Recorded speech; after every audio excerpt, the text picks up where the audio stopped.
오늘은 예수님의 자랑과 기쁨, 착한 일이라고 하는 한 세 가지 정도의 주제를 가지고 말씀을 듣도록 하겠습니다. 요한복음을 적어도 한 몇 개월, 한 5, 6개월 한 것 같아요. 요한복음의 내용이 너무너무 복된 것이지만 또 계속 이어지다 보니까 좀 단조로운 느낌이 들어서 이제 빌립보서를 좀 우리가 말씀의 은혜를 받다가 다시 요한복음으로 가든지, 안 그러면 우리가 작년에 했던 요한계시록 말씀으로 가든지 그렇게 하도록 하겠습니다. 빌립보서는 사도 바울의 감옥에서 쓴 네 가지 편지 중에 하나입니다. 사도 바울의 옥중서신 그러면 에베소서, 빌립보서, 골로새서, 그다음에 빌레몬서입니다. 감옥에서 쓴 편지니까 얼마나 절절한 편지이겠습니까? 그런데 감옥에서 쓴 서신인데 이 빌립보서는 별명이 있는데 기쁨의 편지라고 불리웁니다. 빌립보서 4장 4절 말씀 외우기 편하잖아요. 빌립보서 4장 4절 보면은 주 안에서 항상 기뻐하라. 내가 다시 말하노니 기뻐하라. 감옥에서 자기는 감옥에 갇혀 있는데 언제 죽을지 모르는데 그 깜깜한 지하 감옥 착고에 채워가지고 발목을 탁 쇠사슬로 채우는 착고 있지. 거기에 채워가지고 운신도 하기 어려운 상황 속에서 햇빛도 들어오지 않는 그 축축한 지하 감옥에서 툭하면 불려나가서 희롱당하고 매질당하는 그런 죄수가 밖에 있는 성도들을 향해서 주 안에서 항상 기뻐하라. 항상 기뻐하라. 주 안에서 항상 기뻐하라. 내가 다시 말하노니 기뻐하라. 또 데살로니가 5장 16절에서 전서에서는 뭐라고 그랬습니까? 성도를 향한 명확한 하나님의 뜻. 항상 기뻐하라. 쉬지 말고 기도하라. 범사에 감사하라. 이것이 그리스도 예수 안에서 너희를 향하신 하나님의 뜻이다. 저와 여러분이 이런 사도 바울의 그 신비한 비밀, 놀라운 비밀, 그 영혼 깊은 곳에서 비록 감옥에서 그를 가두고 핍박한다 할지라도 억누를 수 없는 이런 기쁨의 비밀을 아는 저와 여러분 되기를 간절히 바랍니다. 오늘은 사도 바울의 감사와 기도의 제목 몇 가지 살펴보도록 하겠습니다. 빌립보서 1장 3절로 4절 말씀 같이 한번 읽어보겠습니다. 빌립보서 1장 3절로 4절 시작. 내가 너희를 생각할 때마다 나의 하나님께 감사함은 간구할 때마다 너희 무리를 위하여 기쁨으로 항상 간구함은. 이 빌립보 사도 바울이 감옥에 갇혀가지고 맨날 무슨 생각하냐면 교인들 생각하는 것입니다. 빌립보 교회. 빌립보 교회라고 하는 것은 저 소아시아에 지금 터키 지방에 있는 그 도시였는데 거기 옷감 장사했던 루디아를 만나서 사도 바울이 루디아를 만나서 루디아 만나가지고 처음 개척한 교회가 빌립보 교회입니다. 옷 팔아서 먹고 사는 여자 옷감 장사 루디아를 만나가지고 그래서 자기 생명을 갈아 넣어서 예수 그리스도의 생명을 불어넣어준 그 교회가 빌립보 교회인데 감옥에 갇혀서 맨날 빌립보 교회를 생각하는 것입니다. 그런데 생각할 때마다 근심 걱정하지 않고 이 교인들이라고 참 면회도 안 오고 섭섭한 감정을 드러내서 말하는 것이 아니라 항상 감사하다고 그랬어요. 항상 너희 생각할 때마다 그냥 감사가 넘쳐 흐른다. 그리고 간구할 때마다 너희들을 위해서 기도할 때 나는 너무너무 기쁘다고 그랬어요. 너희 무리를 위해서 기쁨으로 항상 간구한다고 그랬습니다. 여러분 우리가 우리 자신의 인생을 한번 돌아봅시다. 50평생 혹은 60평생 또 우리 연로하신 어머님들은 80, 90을 사셨는데 자기 인생을 한번 돌아보십시오. 너 인생 살아오면서 감사한 거 한두 가지 얘기해봐라. 너 뭐가 정말 그렇게 감사하고 지금도 그것 때문에 감사하고 사냐. 우리가 우리 자신을 한번 생각해 봅시다. 너 인생이 참 슬픔과 고난의 연속이라고 성경 말씀에 되어 있는데 그러나 그럼에도 불구하고 너의 속에서 터져나오는 기쁨은 무엇인가? 너는 무슨 기쁨으로 인생을 사는가? 우리가 우리 자신에게 한번 질문을 한번 해보십시오. 내 인생의 기쁨은 무엇이지? 내 인생의 감사의 제목은 무엇인가? 사도 바울은 감사와 기쁨이 명확했습니다. 사도 바울의 감사와 기쁨이라고 하는 것은 예수님의 감사와 기쁨입니다. 예수님은 하나님 아버지께 감사하셨어요. 예수님에게도 기쁨이 있었습니다. 하나님 아버지께 대한 감사와 기쁨으로 예수님은 십자가의 길을 걸어가셨어요. 그것이 무엇입니까? 빌립보 교인이었습니다. 빌립보. 물론 골로새 교인도 있고 뭐 다 있었죠. 근데 지금은 빌립보 교회에 편지를 쓰는 것이니까 다른 교회 얘기할 필요는 없죠. 너희들 때문에 나는 기쁘고 너희들 때문에 감사하고 내가 지금 복음을 전하다가 비록 붙잡혀서 감옥에서 이런 고초를 겪고 있지만 나는 감사하고 기쁘다. 이렇게 말하고 있는 것입니다. 저의 평생의 감사와 보람은 무엇이겠습니까? 26년 목회했지. 이제 올해 11월 둘째 주일이 되면 만 목자교회가 세워진 지 26년 되는데 26년, 제 한 30년, 제 30대 중반에 목회해서 지금 이제 환갑이 됐으니까 제 30년 평생의 인생의 감사, 그리고 앞으로도 마찬가지일 것입니다. 죽을 때까지 제 평생의 감사와 보람은 무엇이겠는가? 저의 기쁨의 소스는 무엇이겠는가? 바로 여러분들입니다. 여러분들이 많지 않지만 여러분 한 사람 한 사람이 저의 30년 청춘의 감사요, 지금의 기쁨이요, 저의 평생의 기도 제목입니다. 근본적인 감사는 물론 예수님이죠. 우리의 삶의 모든 바탕, 토대, 반석은 다 예수님으로부터 뿌리이신 예수님으로부터 감사가 나오고 예수님 때문에 기쁘고 예수님을 인하여서 기도하게 되는 것이지만 외적인 보람이라는 게 있잖아요. 우리가 영적인 것으로만 사는 것은 아니기 때문에 우리가 밥도 먹어야 되고 눈으로 봐야 되고 사람하고 얘기도 해야 되고 만나서 교제도 해야 되고 그런 외적인 보람과 힘은 바로 여러분들이라 그 말입니다. 예배드리는 이 시간이 가장 나한테 소중한 시간이고 가장 진지한 시간이고 가장 보람 있는 시간이고 내 인생을 통틀어서 한마디로 감사의 제목을 찾으려면 바로 목자교회라 그 말입니다. 그래서 제가 예전에 그런 말씀 드린 적이 있잖아요. 빈말로 드린 말씀이 아닙니다. 우리 교우 중에 목자교회에서 신앙생활 하다가 떠나간 사람은 모르겠어요. 떠나간 사람을 위해서까지 내가 그렇게 할 것 같지는 않고 남아있는 여러분들 개척 초창기부터 25년 6년 목자교회에서 뿌리를 내리고 신앙생활 하시면서 여러분의 자리를 지켜오신 분들을 위해서 여러분이 간이 나쁘다, 간이식을 해야 된다, 그러면 간이식 할 사람이 없는데 마침 내가 맞아 간이, 그러면 제가 여러분들에게 간을 주겠다고 그랬잖아요. 간 일부를 띄워서 주겠다고 그랬잖아요. 빈말이 아니라 그 말입니다. 예전에 김용태 집사가 간 A형, B형 간염인가가 와가지고 뭐 얼굴이 이렇게 뜬 적이 있었습니다. 뭐 죽을지도 모르겠다고 한 그런 병을 앓게 된 적이 있었는데 제가 동생한테도 그랬어요. 간 필요하면 내가 줄게 그랬어요. 여러분들은 저의 믿음의 형제들이기 때문에 저는 기꺼이 그렇게 할 수 있다. 여러분의 신장에 나빠서 신장 이식을 해야 된다. 그러면 또 제가 신장을 줄 수 있다 그 말입니다. 왜냐하면 여러분들이 제 인생의 보람이고 감사의 제목이기 때문에. 부모된 저와 여러분, 우리 부모의 감사와 보람이 무엇이겠습니까? 부모의 감사와 보람은 자식이지요. 자식이 내 감사입니다. 다른 거 다 감사할 거 없어도 자식이 있으면 감사한 것입니다. 교사의 보람은 무엇이겠습니까? 교사의 보람은 제자죠. 야, 내가 30년 교직 생활해서 내가 아파트 샀어. 아파트가 내 교직 생활의 보람이야. 그러는 교사는 참된 교사가 아닐 것입니다. 내가 혼신의 힘을 기울여서 가르친 제자들이 잘 돼가지고 나를 찾아오는 거 얼마나 보람스럽겠습니까? 얼마나 보람이 있겠어요? 제가 교사는 아니지만 예전에 청년 시절에 중고등부 교사할 때 그 아이들 이름이 다 생각납니다. 뭐 허남석이, 윤지호는 우리가 교회 개척할 때 이 의자를 날려준 친구예요. 장호선이, 피아노 반주하던 장호선이. 그 다음에 이봉현이, 걔는 목사가 됐습니다. 저의 교사 생활에, 중고등부 교사 생활에 감사의 보람입니다. 성도 한 사람 한 사람이 목사의 감사요 보람일 것입니다. 저만이 그런 것이 아니라 진정한 목사라면 성도 한 사람 한 사람이 제 영혼의 감사예요.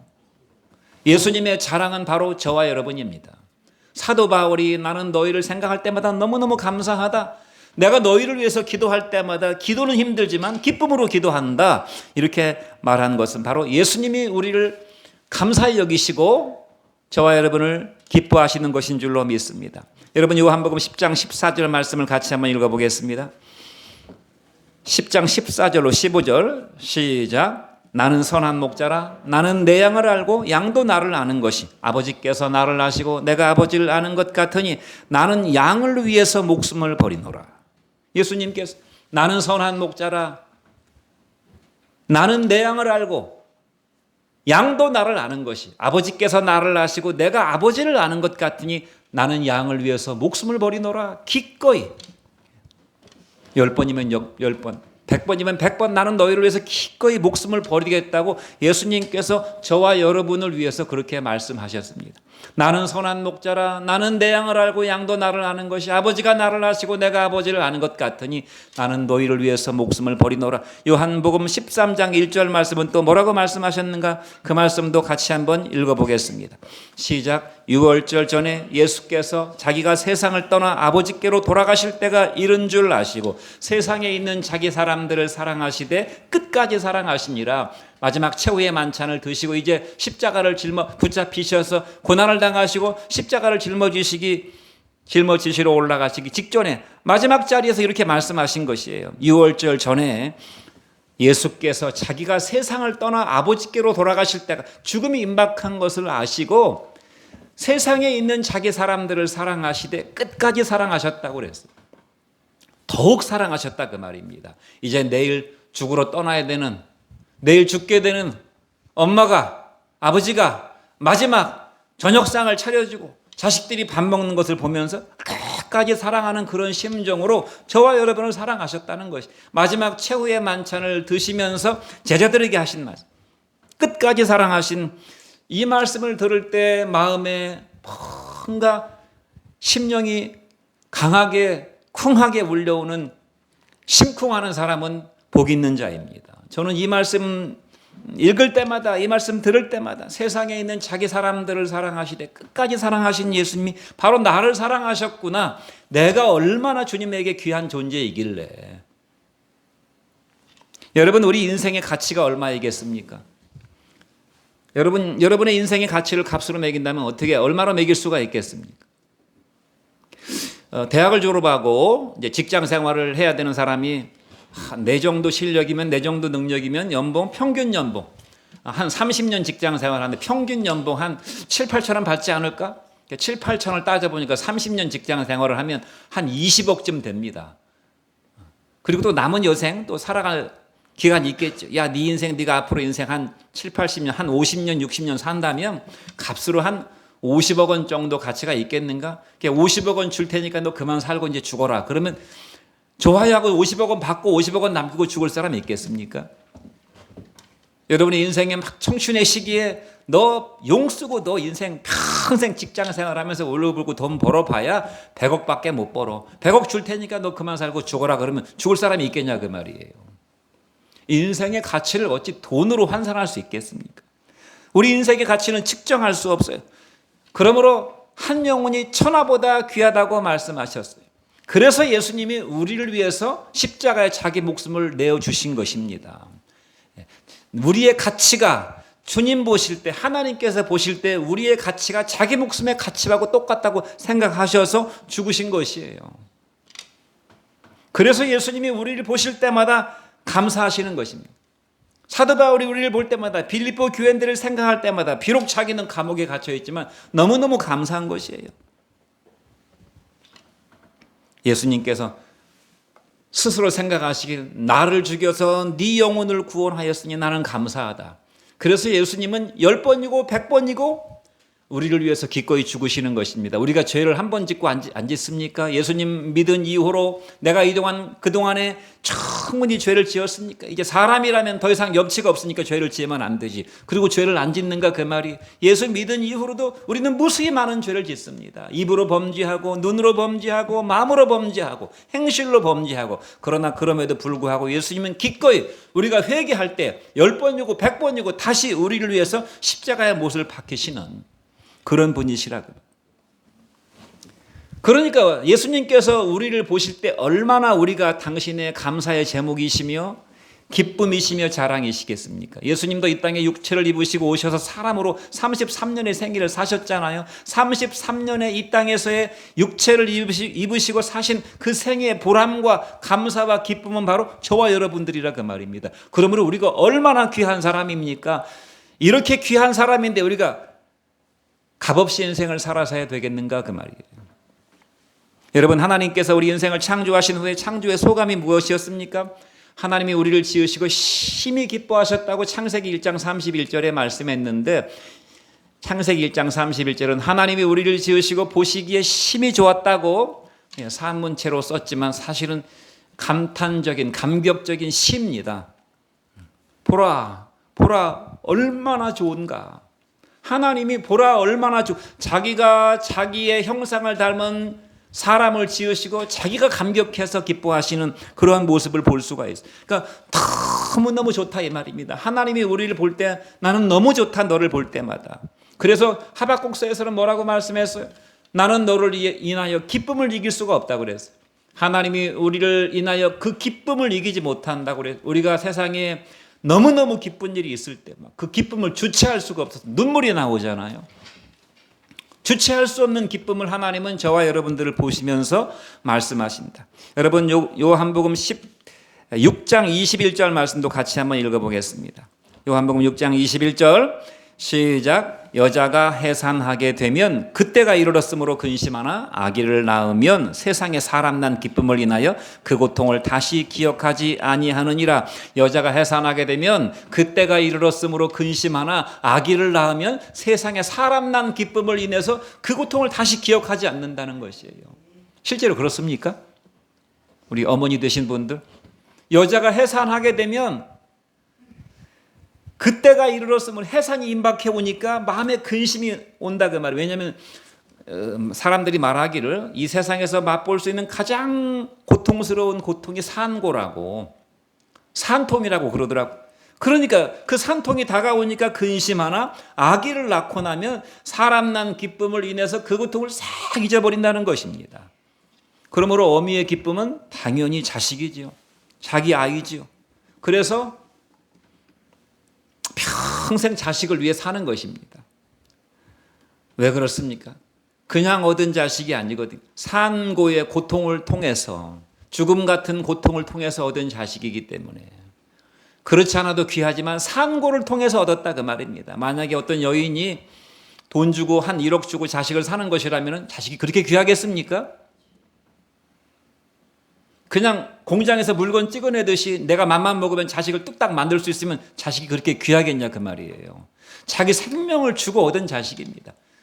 우리는 그렇지 않아도 하나님의 소유된 백성이었지만 주께서 우리를 자기의 이중소유 삼으실 때 자기 목숨을 주고 우리를 구원하셨기 때문에 우리가 너무너무 귀하다. 내가 하나님 앞에 너무너무 귀한 사람이구나. 내가 나를 볼 때는 내가 별 볼 일이 없고 남들은 나를 하찮게 볼지 모르지만 하나님 보실 때는 하나님이 나를 인하여 감사하고 기뻐하고 나를 귀하게 보시는 사람이라는 사실을 깨달으시는 자는 복 있는 사람입니다. 그러므로 예수님의 기쁨, 예수님의 감사, 성령께서 우리를 위해서 말할 수 없는 탄식으로 지금도 기도하신다고 그랬잖아요. 우리만 기도하는 것이 아니 성령이 우리를 위해서 간구하신다고 그랬어요. 그런데 그 간구가 어떤 간구입니까? 탄식하면서 간구하신다고 그랬어요. 마음에 탄식하면서, 마음으로 신음하면서 간구하는 그 간구의 제목은 바로 저를 위해서, 여러분을 위해서, 목자교회를 위해서, 이 땅에 하나님의 택한 백성들을 위해서 그렇게 간구하신다는 것입니다. 좀 알고 살기를 간절히 바랍니다. 내가 이렇게 귀한 존재인가? 실감이 잘 안 와요. 목사인 저도. 그러므로 우리가 가져야 될 삶의 태도와 가치관은 무엇입니까? 아, 내가 예수님의 감사의 제목이구나. 예수님께서 하나님 아버지 앞에 감사하실 때 감사의 첫 번째 제목이 바로 나구나. 예수님의 기쁨이요, 예수님의 자랑이요. 항상 기도 제목의 첫 번째 기도 제목은 바로 나구나. 그렇다면 우리가 내가 예수님의 기쁨이니까 예수님에게 기쁨이 되는 인생을 살아야 되는 것입니다. 하나님을 기쁘시게 하는 인생을 살아야 되는 것입니다. 그것이 바로 믿음이라고 그랬어요. 믿음이 무엇입니까? 믿음이 없이는 기쁘시게 못한다고 그랬어요. 그러므로 믿음만이 하나님을 기쁘시게 하는 것이고 믿음은 곧 하나님을 기쁘시게 하는 것이라고 정의할 수 있어요. 여러분, 최고의 효도가 무엇입니까? 월급 많이 받아가지고 부모님한테 용돈을 두둑하게 드리고 집을 사드리고 해외여행 보내드리는 것이겠습니까? 물론 그런 것도 효도죠. 그러나 최고의 효도는 무엇입니까? 부모의 은혜를 알고 부모의 뜻을 받들어서 내가 이 땅에서 부모의 뜻대로 훌륭하게 살아내는 것이 최고의 효도입니다. 불효가 무엇입니까? 부모의 은혜를 모르는 것이 불효의 시작이에요. 하나님의 은혜를 모르는 것이 불신앙의 시작이듯이 부모의 은혜를 모르는 것이 불의의 시작입니다. 그러므로 섹스피어의 리어 왕에 보면 유명한 대사가 나오잖아요. 부모의 은혜를 모르는 자식은 독사의 이빨과도 같다고 그랬어요. 그렇지 않아도 날카로운 독사의 이빨, 거기서 독이 뿜어져 나오는 것이 부모의 마음속에 막 독을 뿜어대는 것입니다. 부모의 은혜를 모르는 자는. 그래서 부모의 근심이 되고 부모 가슴에 대못을 받고 자기 멋대로 살아버리는 사람, 그것이 불효고 폐역인 것입니다. 하나님의 뜻은 무엇입니까? 그렇다면 예수님이 우리를 그렇게 귀하게 여기셔서 하나님께 늘 감사하는 감사의 제목이고, 간구할 때마다 성령이 우리를 위해서 간구할 때마다 기쁨으로 간구하신다고 했으면 하나님의 뜻은 무엇인가? 우리 인생의 목적이 이제 더 이상 내가 되지 않고, 내가 내 인생의 목적이 되지 않고, 너가 네 인생의 목적이 되지 않고, 나 하나님을 네 인생의 목적으로 삼아야 된다. 너는 너의 자랑을 위해서 인생을 살지 말고 나의 영광을 위해서 인생을 살아야 된다. 너는 자기를 사랑하는 인생을 살지 말고, 우리가 우리 자신을 얼마나 사랑합니까? 얼마나 끔찍하게 나를 위합니까? 정말 그것은 본능과도 같은 것이, 내가 나를 얼마나 귀하게 여기고 나를 얼마나 사랑합니까? 배고프면 먹여주지요. 추우면 입혀주지요. 더우면 선풍기 씌워주지요. 조금 아프면 병원 데려가지요. 나를 얼마나 위합니까? 그래서 본능대로 살게 되면 사람은 자기를 사랑하는 인생을 살게 돼 있어요. 그러나 성경은 뭐라고 말씀하고 있어요? 본능대로 살지 말고 하나님을 사랑하고 이웃을 사랑하는 삶을 살려고 애를 쓰라고 말씀하고 있어요. 형제와 교우와 사랑으로 연합하라고 말씀하고 있어요. 받기를 좋아하는 인생을 살지 말고 주는 자가 되고, 섬김 받기를 원하지 말고 섬기는 자가 되라고 하나님께서 우리에게 말씀하셨어요. 이렇게 사는 사람이 하나님을 기쁘시게 하는 자고 진정 하나님의 기쁨이 될 수 있는 줄로 믿습니다. 요한복음 13장 34절로 35절 말씀을 같이 한번 읽어보죠. 시작. 새 계명을 너희에게 주노니 서로 사랑하라. 내가 너희를 사랑한 것 같이 너희도 서로 사랑하라. 너희가 서로 사랑하면 이로써 모든 사람이 너희가 내 제자인 줄 알리라. 주님께서 우리에게, 이것도 예수님이 십자가를 짊어지시기 직전에 주신 말씀이에요. 평상시에 주시는 하나님 말씀도 너무나 귀하고 복된 말씀이지만, 이제 십자가를 짊어지시고 마지막 저녁 만찬을 드시고 성만찬을 드시고 십자가를 짊어지시러 올라가시기 직전에 제자들에게 주신 말씀, 새로운 계명을 너희에게 주노니 서로 사랑하라. 내가 너희를 사랑한 것 같이 너희도 서로 사랑하라. 너희가 서로 사랑하면 이로써 모든 사람들이 너희가 내 제자인 줄 알리라. 또 시편 133편 1절에 뭐라고 말씀했어요? 보라, 형제가 서로 연합하여 동거함이 어찌 그리 선하고 아름다운가. 형제가 서로 연합하여 동거함이 어찌 그리 선하고 아름다운가. 여러분, 우리가 누구랑 같이 산다는 거 쉬운 일이 아니잖아요. 서로 사랑해서 서로 좋아서 결혼했지만 남편과 아내와 같이 사는 거 쉽습니까? 어려워요. 형제와도 때가 되면 분가해서 살아야지, 형제랑 같이 한 집에서 같이 밥 먹고 산다는 거 쉬운 것이 아닙니다. 쉬운 것이 아니기 때문에 주께서 말씀하셨어요. 형제가 서로 연합하여 동거함이 어찌 그리 선하고 아름다운가. 하나님 아버지가 보실 때 하나님의 자녀들이 서로 연합하여 서로 함께 살아가는 것이 얼마나 선하고 아름다운지, 얼마나 좋고 얼마나 즐거운가라고 성경이 말씀하고 있어요. 하나님이 정말 기뻐하는 거, 하나님이 정말 즐거우신 거, 성도들이, 형제간들이 서로 사랑해서 함께 살아가는 것을 하나님이 그렇게 기뻐하신다는 것입니다. 서로 연합하여 동거하는 것, 서로 연합하여 함께 살아가는 것은 쉬운 일이 아니지만 어떻게 할 수 있습니까? 서로라고 그랬어요. 서로. 우리는 서로라고 말할 때 자기를 돌아봐야 되는데, 서로 그러면 상대방을 쳐다봅니다. 저 사람이 잘하고 있는가? 저거 어떻게 하고 있는가를 주시한단 말이에요. 서로 연합한다는 것은 내가 먼저 사랑하고 내가 더 많이 사랑해야 되는 것을 말하는 것입니다. 저 사람이 하는 거 봐서 저 사람이 한 거랑 비슷하게 거의 똑같게 이렇게 하는 것은 서로 사랑하는 것이 아니, 내가 먼저 하고 내가 더 많이 하는 것입니다. 똑같이 하는 것은 거래. 네가 한 만큼 나도 하고 네가 준 만큼 나도 주고, 이것은 give and take죠. 서로 연합하는 것은 내가 먼저 할 때, 내가 더 많이 할 때 서로 연합하여 동거할 수 있는 것입니다. 제가 우리 아이들한테, 야, 부모에게 하는 최고의 효도가 뭔지 아느냐? 공부 열심히 해서 좋은 대학 들어가서 월급 많이 받는 직장에 들어가서 집 사고 차 사고 부모에게 용돈 좀 많이 줘라. 절대 그렇지 않습니다. 그것은 별로 중요한 것이 아니. 최고의 효도는 뭐라고 제가 말했습니까? 형제간에 우애하는 것이라고 입이 마르고 닳도록 얘기합니다. 형제간에 우애하는 것. 가난하게 살아도 좀 불편할 수 있지만 별 문제 없어요. 뭐 좋은 직장 얻지 못해도 상관없습니다. 그냥 가난뱅이들로 살아도 괜찮아요. 그런데 서로 가난뱅이로 사는데 서로 그렇게 우애가 좋아요. 부모가 얼마나 기쁘겠습니까? 그것을 하나님 아버지도 원하는 것입니다. 보면 한숨 나오는 자식이 되어서는 안 될 것입니다. 항상 염려가 되고 저 사람이 과연 구원받은 교인인가? 교회는 종종 나오는데 구원받은 교인인가? 의구심이 되는, 목사의 근심이 되고 의구심이 되는 교인이 되어서는 안 될 것입니다. 긴가민가 했는데 역시나 아니었네. 그런 사람 많이 봤습니다. 오라통이 터지는 직원이 있을 수 있죠. 사장님이 보실 때, 상급자가 볼 때 오라통이 터지는 직원, 불성실하고 무성의하고 무책임한 사람이 되어서는 안 되겠죠. 사장님의 기쁨이 되고 상사의 기쁨이 되고, 야, 너 우리 직장 우리 부서에 들어서 난 정말 감사하다. 그런 사람이 되어야 될 줄로 믿습니다. 가슴이 턱 막히는 그런 제자가 되어서는 안 될 것이.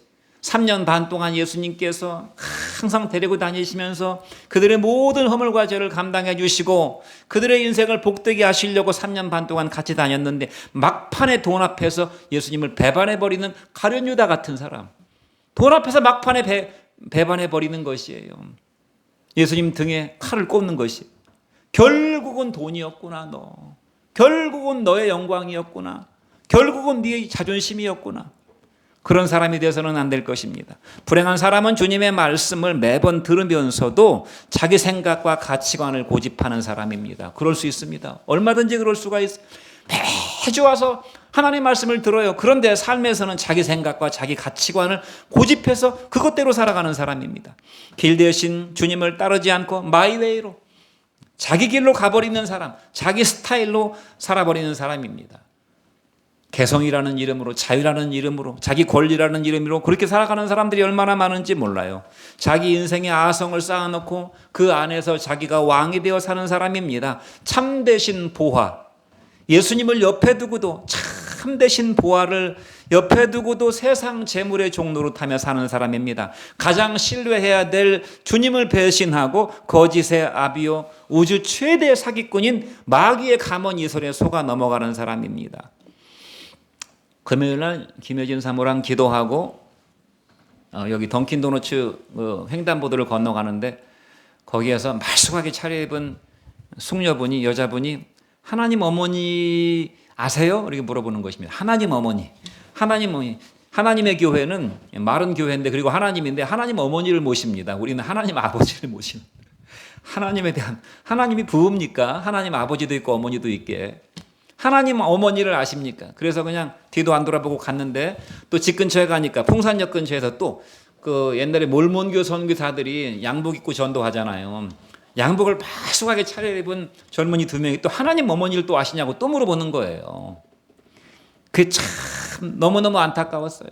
저렇게 멋지게 생긴 청춘 남녀들이 어떻게 하나님 어머니를 아시냐고 하나님 어머니를 믿으라고 그런 말을 하는가. 이 하나님의 교회라고 하는 교회는 완전 이단 사입입니다. 1964년도에 부산의 안상옥이라는 사람이 이 하나님 교회를 창립했는데 1985년에 67살의 나이에 밥 먹다가 뇌졸중으로 죽었어요. 그러니까 이제 자기가 읽어놓은 자기네 말하자면 교단, 교회라고 할 수도 없는 자기네 그 교단을 누구한테 물려줘야 되는데 이제 물려주는 것이 문제가 아니라 죽어버렸기 때문에 밥 먹다가 누가 후계자가 됐는가 하면 장길자라는 사람인데 장길자가 지금 하나님 어머니입니다. 장길자는 여자예요.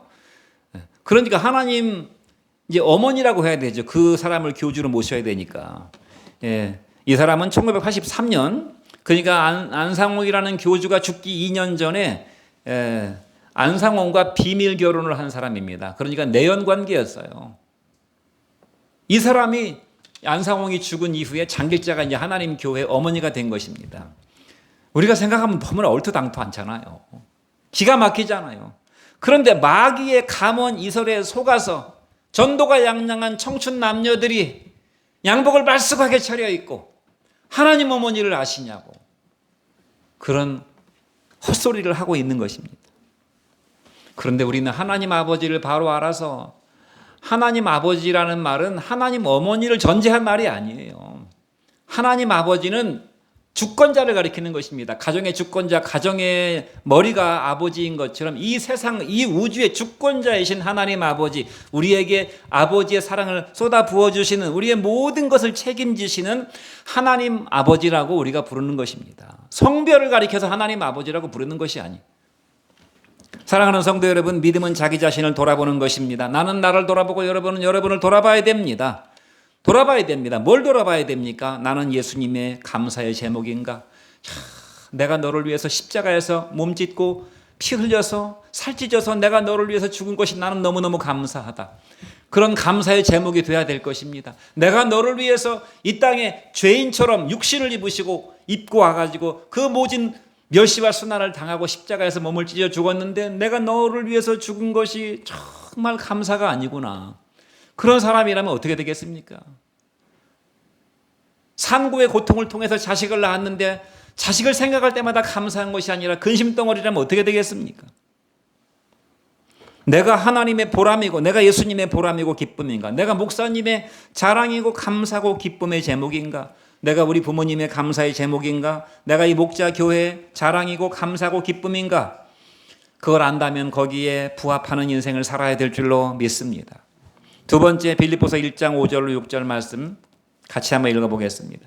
시작. 너희가 첫날부터 이제까지 복음을 위한 일에 참여하고 있기 때문이라. 너희 안에서 착한 일을 시작하신 이가 그리스도 예수의 날까지 이루실 줄을 우리가 확신하노라. 왜 감사고 왜 기쁨이고 왜 너희들을 위해서 간구하는가 하면 빌립보 교회 교인들이 첫날부터, 그러니까 예수를 믿은 그날부터 지금까지 복음을 위한 일에 참여하고 있기 때문에 나는 너희가 감사하다는 것입니다. 복음을 위한 일. 감사의 내용이 무엇입니까? 빌립보 교인들이 복음 역사에 참여하고 있는 것입니다. 하나님 앞에 예배드리고, 여러분 우리가 예배드리는 것이 나 개인의 일이 아닙니다. 하나님의 역사에 내가 지금 동참하고 있는 것입니다. 예배는 개인적인 일이면서 동시에 공적인 것이에요. 그러므로 나 한 사람이 예배를 뭐 이렇게 드리든 저렇게 드리든 그건 내 문제니까 그렇지 않다 그 말이에요. 예배드리는 것은 나의 가장 인격적이고 개인적인 일이면서 동시에 교회적인 일이라 그 말입니다. 복음을 위한 일에 우리가 지금 동참하고 있다는 사실을 생각하면서 우리가 하나님 앞에 예배드려야 되는 것입니다. 우리가 모임을 모이는 것도 마찬가지예요. 내가 모임에 못 가면 그만이지 뭐. 그렇지 않다 그 말입니다. 내가 모임을 이루지 못한다는 것은 모임의 한 축을 무너지게 하는 것입니다. 다른 사람을 위해서 중보기도 합니다. 다른 사람을 위해서 헌신합니다. 교회를 위해서 헌신하고 섬기고 복음을 전파합니다. 서로 사랑하고 위로하고 봉사하면서 빛과 소금의 삶을 사는 것, 그것을 그렇게 하는 것을 본 빌립보 교회인들을 보고 사도 바울이 감사했다는 것입니다. 이것이 바로 구원의 목적이요, 인생의 목적이요, 성도의 삶 자체인 것입니다. 만약에 이런 삶이 아니었다면 우리가 하나님을 알지 못하고 죄 가운데 살다가 예수님을 만났을 바로 그 순간에 하나님께서 우리의 영혼을 취하셔서 바로 하나님의 나라로 데리고 가셨어야 맞을 것입니다. 그런데 우리를 이 땅에 살게 하셨어요. 살게 하셔요. 왜? 복된 삶을 이 땅에서 살다가 영원한 하나님 나라에 들어오도록. 그 복된 삶이 무엇입니까? 바로 복음을 위한 일에 참여하는 것이다. 주님이 이루시는 그 역사에 내가 하나의 공동체 일원으로서, 지체로서 참여하는 것.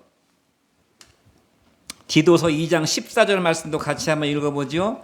시작. 그가 우리를 대신하여 자신을 주심은 모든 불법에서 우리를 구속하시고 우리를 깨끗하게 하사 선한 일에 열심하는 친백성이 되게 하려 하심이라. 그가 우리를 위해서 자신을 주심은 모든 불법에서 우리를 구원하시고 우리를 깨끗하게 하사 선한 일에 열심하는 친백성이 되게 하려 하심이라고. 우리를 구원하셔서 이 땅에 살게 하시고 이 힘든 세상을 살아가게 하시는 분명한 이유를 말씀하셨어요. 분명한 이유. 우리가 이 땅을 사는 이유가 뭔가? 뭔 부귀영화를 보겠다고 이 땅을 살아가는가?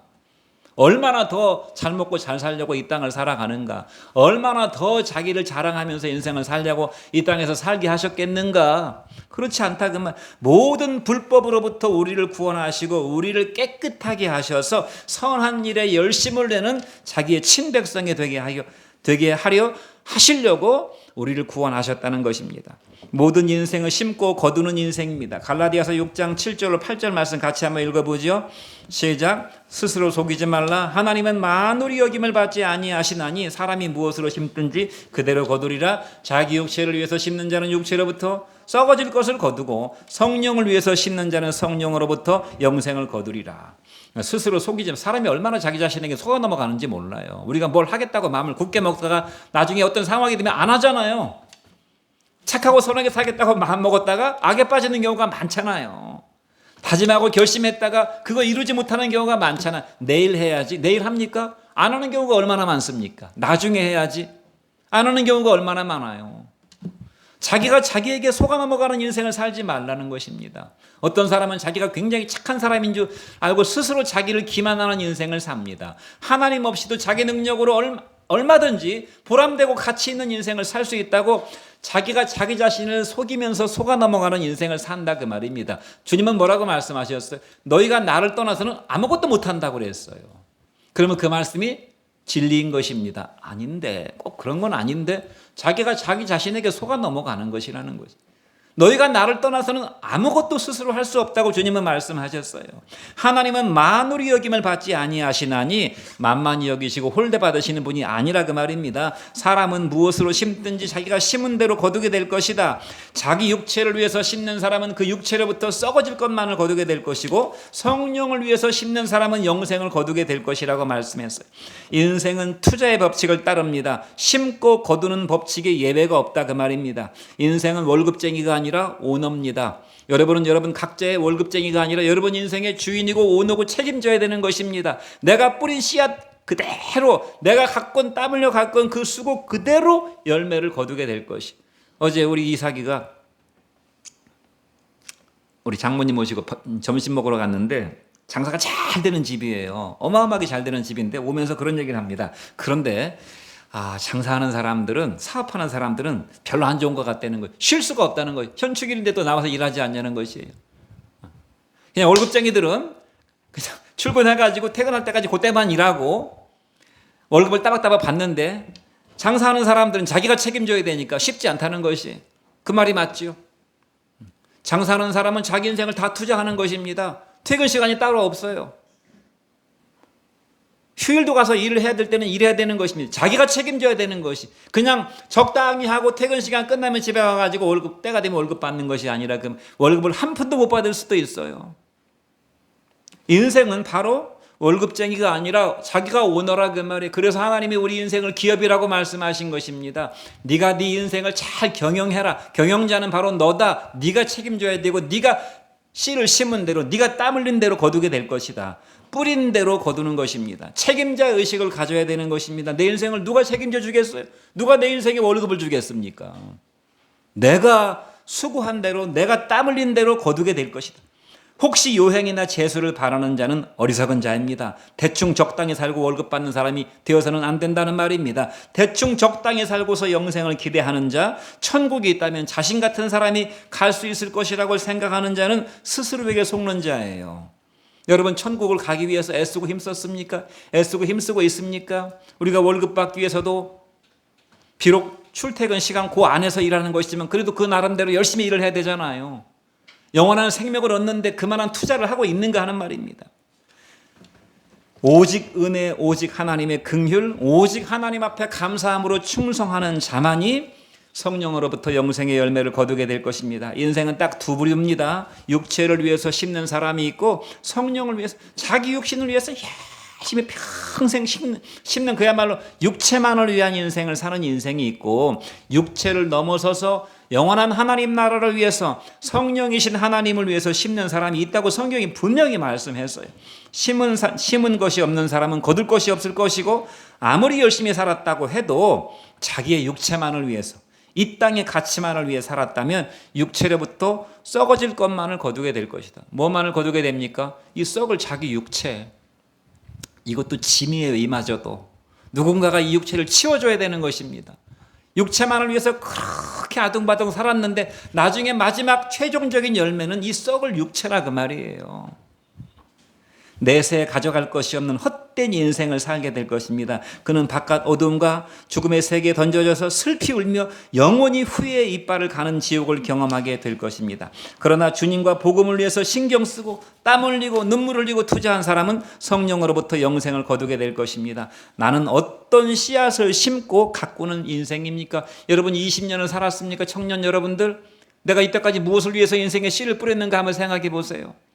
나는 육체를 위한 인생을 살아왔는가, 성령을 위한 인생을 살아왔는가? 열매는 씨가 잘 심겨져서 잘 자라난 결과물이지 누가 갖다 주는 것이 아니에요. 슈퍼에 가서 살 수 있는 것이 아닙니다. 열매는 잘 씨가 심겨지고 잘 가꿔져서 잘 자라난 결과물이라 자연스러운 것입니다. 그것은 그러므로 속일 수가 없어요. 여러분의 인격 중심에 예수의 씨가 떨어졌다면 이미 하나님은 여러분 인생 속에 선한 일을 시작한 것입니다. 여러분이 예수님을 원하고 사모하고 선한 일에 열심을 내시는 여러분 되시기를 간절히 바랍니다. 여러분의 믿음을 살펴보십시오. 내가 정말 하나님의 기쁨이요 자랑이라는 믿음을 가지고 여러분의 인생을 성령께 투자하십시오. 일하지 말고 밥 먹지 말라는 말이야. 운동하지 말라는 말이야.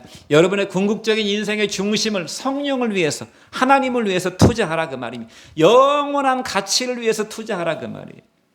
나를 위해서, 나 먹을 것을 위해서, 나만을 위해서 사는 인생은 다 육체로 썩어져서 없어져 버리는 것인데, 남에게 준 것, 그리스도의 이름으로 이 물 한 잔 준 것은 하늘에서 영원한 상이 있다고 주님이 말씀하셨잖아요.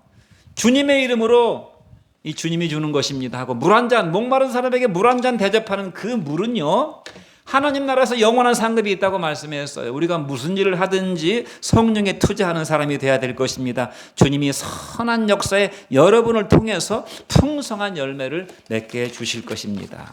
기도하겠습니다.